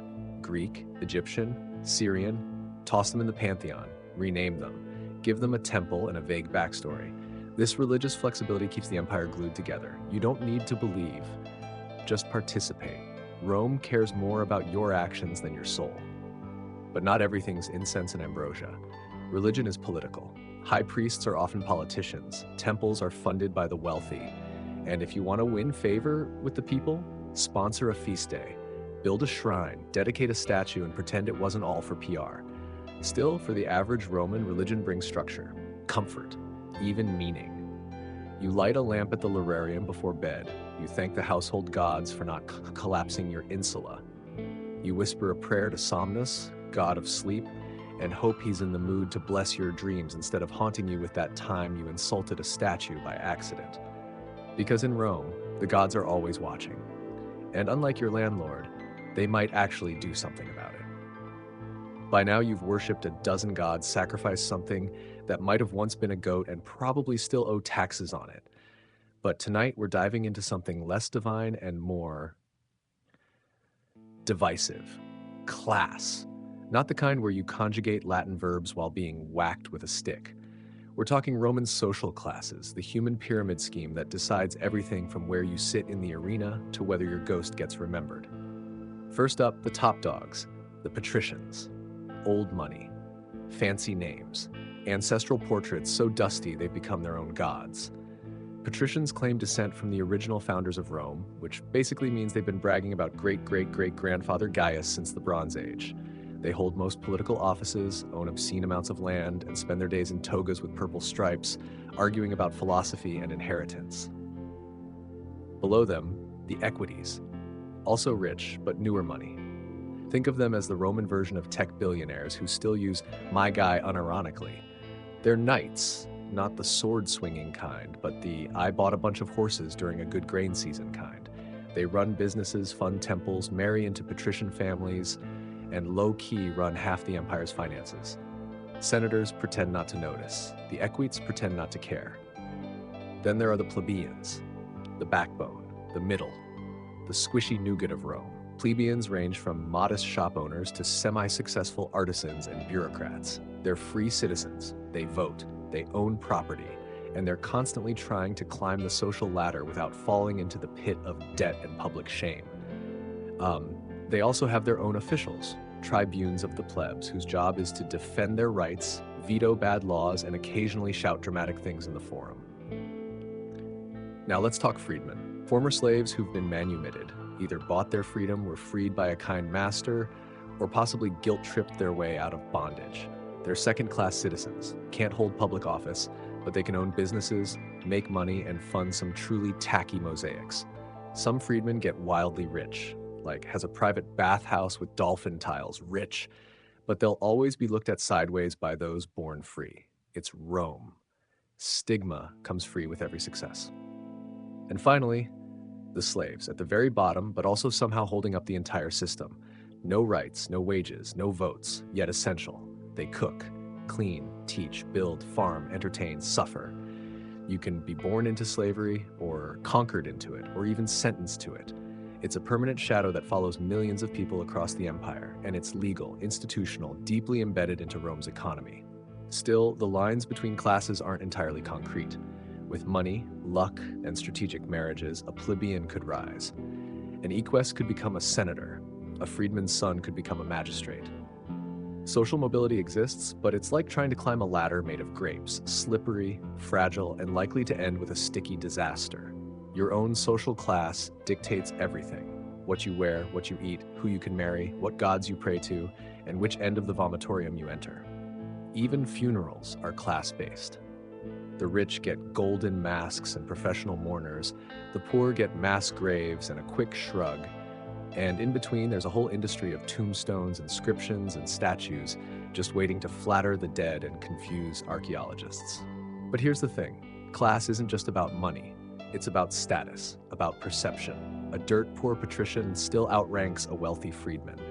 A senator's son with gambling debts and a questionable mustache still walks into the Senate with respect, because in Rome, image is everything. That's why people wear specific colors, throw festivals, sponsor races, recite poetry while pretending not to care who's listening. You sit in the forum watching it all unfold. A senator argues with a tribune. A freedman sells overpriced fish sauce. A plebeian carpenter offers his son a wax tablet and dreams of Latin grammar. And somewhere a slave polishes a statue of a man who once bought him. Rome is built on ambition, status, and very complicated birthday parties. But it runs. Somehow. It works. And tomorrow, the pyramid resets. You'll climb or fall, but for tonight, you just breathe and count your sesterces. By now, you've lived as a Roman. You've eaten questionable stew, bathed with strangers, paid taxes with tears, and cheered until hoarse for a charioteer who may or may not have bribed the referee.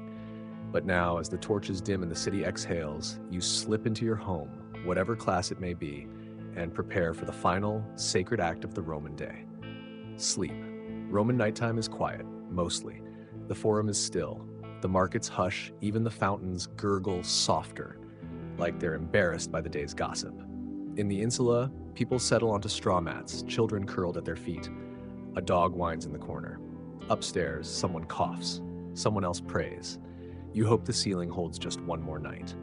In the domus, the oil lamps are snuffed out one by one. Slaves pad silently through hallways. Curtains are drawn. The lararium glows faintly with incense. Somewhere, a senator dreams of legislation that might finally pass if he bribes the right augur. But sleep doesn't come easy for everyone. If you're poor, you worry. Will the rent rise? Will the grain dole shrink? Will your neighbor's bathwater leak through your ceiling again? If you're rich, you worry, will the emperor notice you? Will your rivals gossip louder than your last banquet? Will your new mosaic crack under the weight of your ego? Everyone dreams of gladiators, of gods, of goats that refuse to stop screaming. But tonight, as the stars wheel slowly over the city, something remarkable happens. Nothing. No riots, no fires, no assassinations. Just a pause, a moment. Rome breathes, and you, a citizen of this madness, get to simply be. Tomorrow, you'll rise early, visit the baths, shop, pray, work, watch, argue, vote, run, hope. You'll be Roman again. But tonight, you sleep on a bed of straw or silk under a roof of tiles or stars, and dream of marble streets that will echo long after you're gone. Because if there's one thing Rome teaches you, it's that nothing lasts. Not emperors, not victories, not even fear. But while you're here, live loud, sleep soft, and remember, even Rome, for all its noise and glory, knew when to be silent. Morning comes, and with it the final notes of our Roman lullaby. The sun spills over terracotta roofs, glints off marble statues, and warms cobblestones that still remember the shuffle of senators and the stamp of sandals. Rome wakes slowly, grumbling, stretching, utterly unaware that it's about to become a memory. Because this is it, the end of the road. The Roman Empire, glorious, chaotic, scented vaguely of fish sauce and ambition, is about to unravel. Not today, not next week, but soon. You feel it. In the cracks forming on the statues, in the tired eyes of the soldiers returning from yet another rebellion in yet another province whose name no one can spell. In the whispers, barbarians at the borders, emperors falling faster than grain prices, the Senate reduced to a shouting match in togas, civil wars, assassinations, plagues, it's a bingo card of bad omens, and Rome's about 3 squares from shouting morituri. The economy? Inflated. The silver in your coins? Mostly gone. You could probably bite through a denarius and not break a tooth, or your budget. The army is bloated, mercenary heavy, and scattered. Loyalty is bought, not earned, and it runs out fast. One day, a general will decide he's tired of waiting for honors and just march on Rome, again and again, until emperors are chosen by whoever yells loudest from the back of a warhorse. The empire splits east and west like roommates who can't agree on who keeps the kitchen sponge.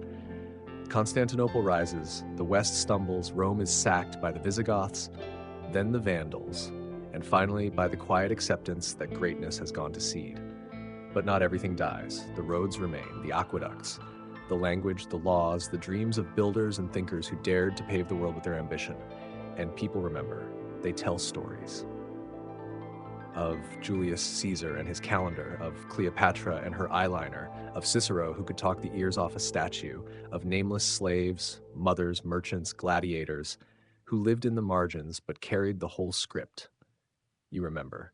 Because tonight, as you close your eyes for the last time in this saga, you carry Rome with you. Not the empire, the experience.